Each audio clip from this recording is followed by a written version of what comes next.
Hello and welcome to the Rally of Norway, the first rally of this season of the Race Department Rally Championship. This time we'll take a look at the S2000 cars.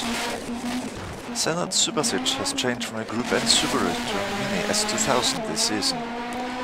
He had not had any time to test his car ahead of the rally, and therefore the big goal was to finish all the stages. This should turn out to be a tough task to do, and already in the first stage he had to call for help from the spectators after a roll. This is too, his windscreen misted up so he could not see the road. He retired from the stage because of that after just 200 meters. S3 turned out to be no better fortune. A concrete post after a kilometer finished off Senad's engine. After the retirement from the rest of the event became clear on SS4, Senad said that he wished he had some more time to practice before the rally, as he really liked the car but struggled with getting used to it.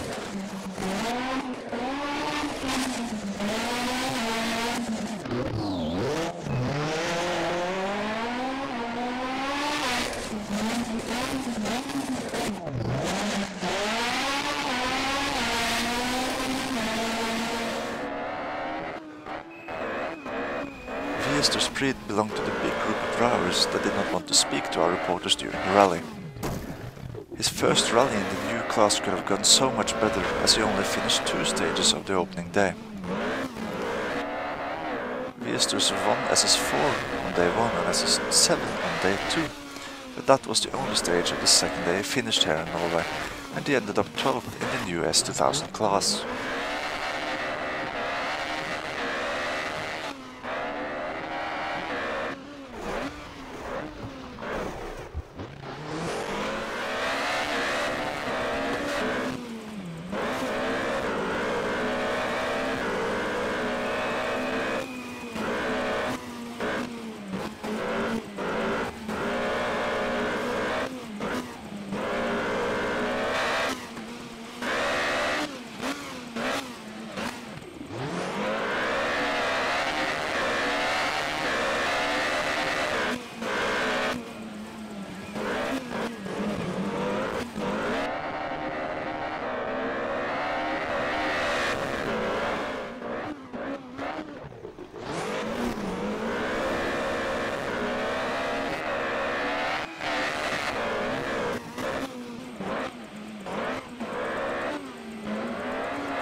Has also stepped up from Group N to S2000 and has bought a Proton Satria for his campaign.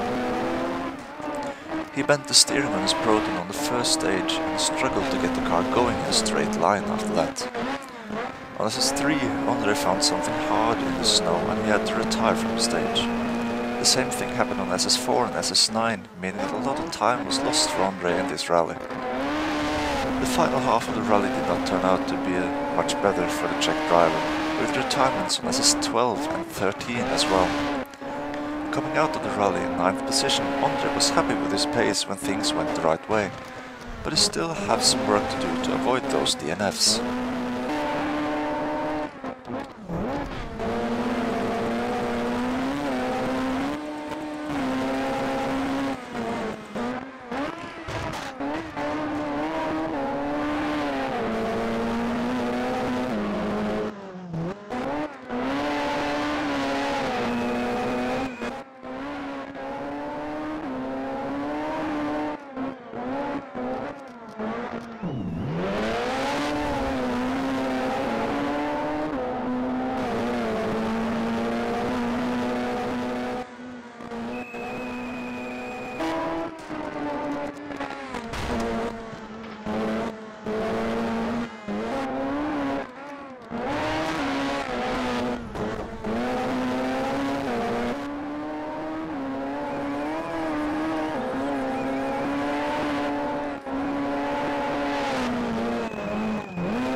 Pete Mello did not speak to any reporters either this rally. A retirement on SS2 means 6 minutes lost to the winner of the stage, and dropping way back the order. Pete drives the only Fiat in the field, and he positioned himself 8th in the class here in Norway.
Jack Hens was having a better rally than his teammate Andre Capal.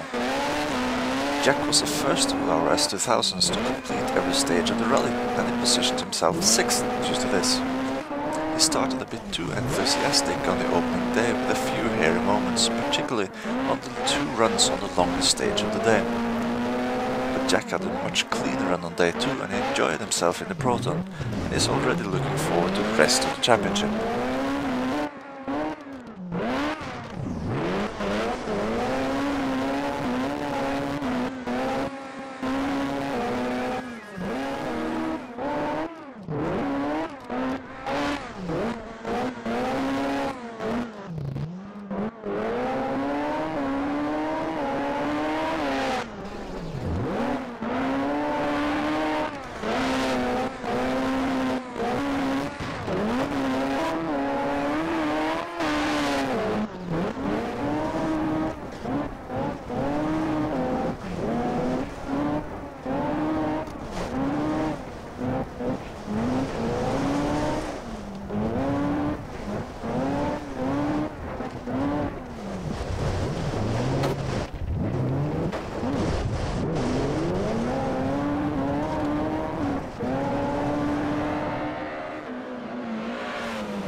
Chris Williamson has changed from a Fiat to a Peugeot this season, and his debut with a new car turned out to be a good one. Chris struggled a bit with a fog on the opening stages of the rally and had a small spin. He had a couple more spins on SS6, but no damage to the Peugeot. On the second day, Chris went into a battle with Martin Matus for overall positions, and beat Matus with half a minute in the end. A good rally secures a 5th position for Williamson in the opening event.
Jeff Brown has traded in the Mitsubishi last season for a Ford Fiesta and starts carefully on the opening loop stages. Jeff had a careful approach to the second loop and drove a bit more on the safe side than on full-out attacking. On day 2 he picked up the pace a bit, and despite the roll with suspension damage in SS12, he still finished just 21 seconds off the podium. Jeff was very pleased with his rally, claiming he could have done a bit better with more practice ahead. The 4th position is always nice to bank this early in the season.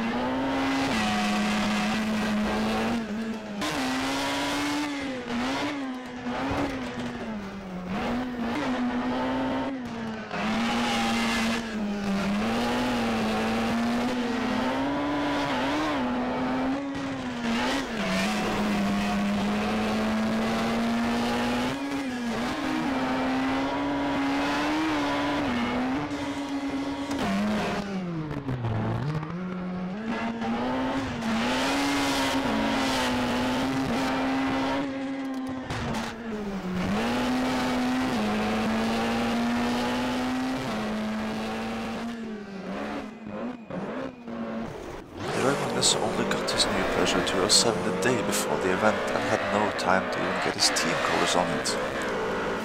With a new car he was fast straight out of the box.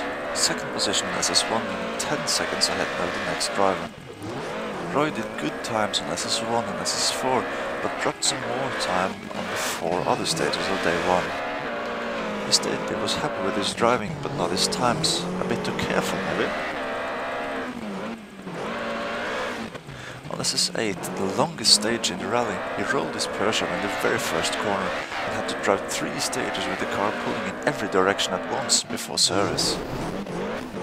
He still makes some good stage time and is creeping slowly closer to the lead in the class. With a repaired car, it was max attack on the final stages of the rally, and with 1 stage to go, he has a 15-second lead. On the final stage, however, he rolled his Peugeot 207 early and has to get help from spectators to get going again. Roy was very disappointed by this after the event, throwing away a good lead on the final stage. A podium position saved though, and that is points that can come in handy when the championship is decided.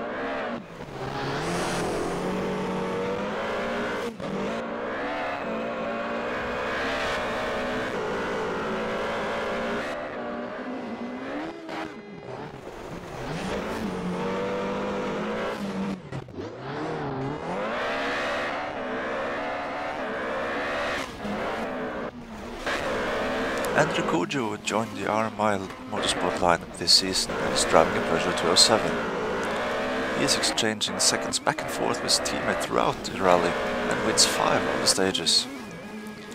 Andrew was consistent during the entire event and finished only 6 seconds ahead of his teammate. He had a clean run without any bigger problems or retirements. Andrew is very satisfied with his event and looks forward to the gravel round in the next round of the championship.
seconds ahead of Kojo we find Oscar Hardwick in the medium.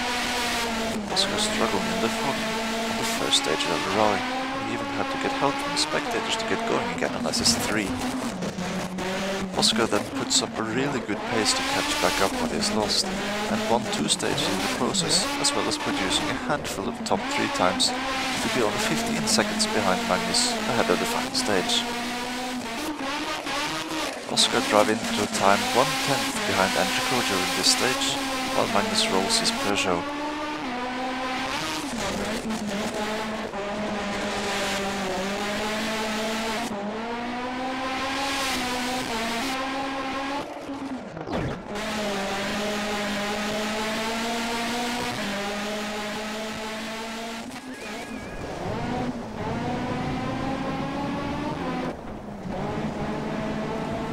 Of course, he is delighted with such a comeback after problems on the first stages.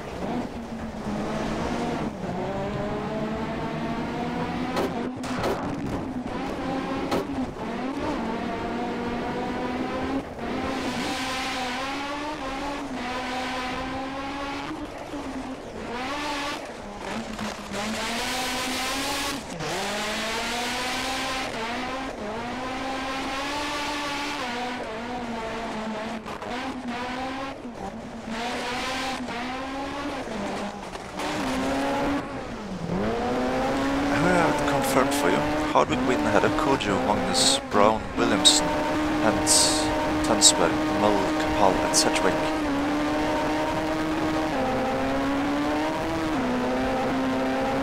And the championship table is of course the same.